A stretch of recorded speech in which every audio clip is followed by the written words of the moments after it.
Iran ने कथित तौर पर अमेरिका के राष्ट्रपति डोनाल्ड ट्रंप के और मेलानिया के बेटे बैरन को मारने का ऐलान किया और इनाम का ऐलान कर दिया। ट्रंप परिवार के लिए खतरे के तौर पर ईरान के सरकारी टीवी ने प्रोग्राम दिखाया जिसमें बैरन ट्रंप तक पहुंचने के तरीकों के बारे में बताया गया। साथ ही उनकी हत्या करने वाले $10 मिलियन यानी करीब 95 करोड़ भारतीय रुपयों का ऐलान कर दिया गया है।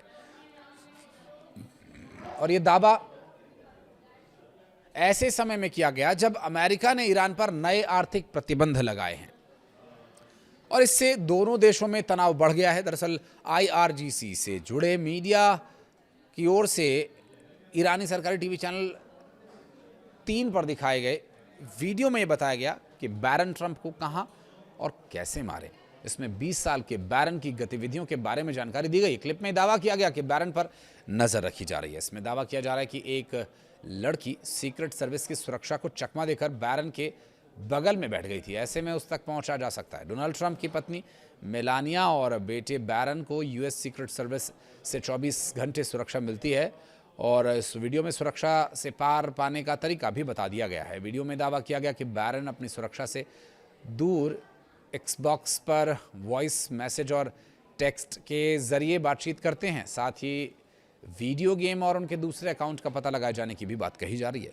ईरान के सरकारी टेलीविजन ने बीते महीने एक वीडियो जारी किया था जिसमें अमेरिकी फर्स्ट लेडी मेलानिया के बारे में बताया गया कि कैसे उनको मारा जा सकता है।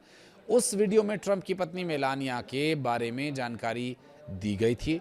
वीडियो में आखिर में कहा गया था कि बैरन ट्रंप, हमारा इंतजार करो, तुम्हारी बारी आ रही है। इसके बाद अब बैरन से जुड़ा वीडियो जारी किया गया है और अमेरिका ने बड़े पैमाने पर ईरान के खिलाफ आर्थिक प्रतिबंधों को लेकर ऐलान कर दिया। डोनाल्ड ट्रंप के ट्रेजरी सेक्रेटरी स्कॉट बेसेंट ने यही कहा कि ये अमेरिका का ईरान के खिलाफ अब तक का सबसे बड़ा आर्थिक अभियान है और इस अभियान का मकसद ईरान के आर्थिक संसाधनों और वित्तीय रास्तों को बंद कर उसे आर्थिक रूप से पूरी तरह से अलग थलग कर देने का है।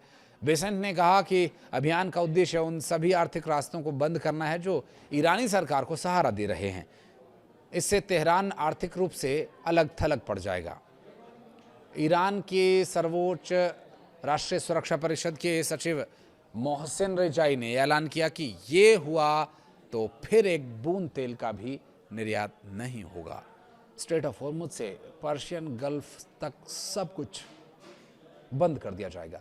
तो वहीं दूसरी तरफ अब जो भी देश, बैंक या संस्था ईरान के पैसे के लेन देन करेंगे वो मनी लॉन्ड्रिंग के मामले में उसे अमेरिका के डॉलर के सिस्टम से बेहतर किया जा सकता है। वहीं अमेरिकी वित्त मंत्री स्कॉट बेसेंट ने सोमवार को ऐलान किया कि साफ शब्दों में कहें तो इसका मतलब है कि ईरान की जो मदद करेगा वो देश अमेरिकी डॉलर का इस्तेमाल नहीं कर पाएगा।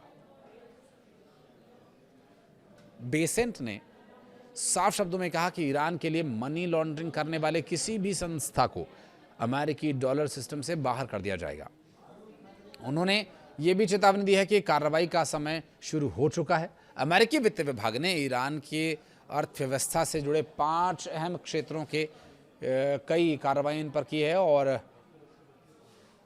इनमें डिजिटल संपत्ति, तकनीकी और सोना, विमानन और समुद्री परिवहन शामिल है। अगर कोई देश या संस्था इस क्षेत्र में ईरान से लेन देन रखेगी तो उसे अमेरिकी प्रतिबंधों का सामना करना पड़ेगा। ईरान इन क्षेत्रों का इस्तेमाल अपनी कमजोर होती अर्थव्यवस्था को और मजबूत करने के लिए कर रहा है। अमेरिका और ईरान के बीच तनाव के चलते स्ट्रेट ऑफ हॉर्मुज एक अहम मुद्दा बना हुआ है। दुनिया के तेल कारोबार का ये एक बड़ा हिस्सा है और इसी से समुद्री रास्ते से यहाँ से तेल होकर गुजरता है। ईरान के साथ युद्ध को 6 महीने हो चुके हैं। इस समुद्री रास्ते को फिर से खोलने को लेकर बातचीत अटकी हुई है। यही वजह है कि अमेरिका की आर्थिक रणनीति में तेल, जहाजरानी और वित्तीय लेन देन को निशाना बनाना बेहद बड़ा कदम माना जा रहा है। दिलचस्प बात यह है कि अमेरिका ने चीन के बैंक को भी चेतावनी दी है। हालांकि चीन से अमेरिका कैसे निपटेगा इसके बारे में कोई जानकारी तो सामने नहीं आई है, लेकिन चीन ईरान का सबसे बड़ा व्यापारिक पार्टनर है। बेसेंट ने कहा कि ईरान के साथ कारोबार करने वाले किसी भी को संस्थान को अमेरिकी प्रतिबंधों का सामना करना होगा। कोई भी जो भी साथ देगा ईरान का।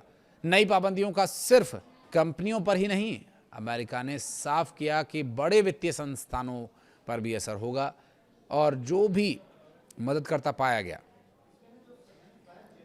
उस पर कार्रवाई होगी। बेसेंट ने कहा कि इसी सप्ताह के अंत तक एक बड़े वित्तीय संस्थान पर प्रतिबंध लगाए जाने की उम्मीद है। हालांकि ये नहीं बताया कि वो संस्था कौन सी है। आप गेस कीजिए कि वो संस्था कौन सी हो सकती है और क्या चल रही है इस वक्त रणनीति। इस बारे में कुछ और डिटेल्स के साथ फौरन होंगे हाजिर। फिलहाल इस वीडियो को यहाँ तक देखने के लिए आपका बहुत बहुत धन्यवाद। कुछ कहना चाहें तो कमेंट सेक्शन में ज़रूर बताइएगा।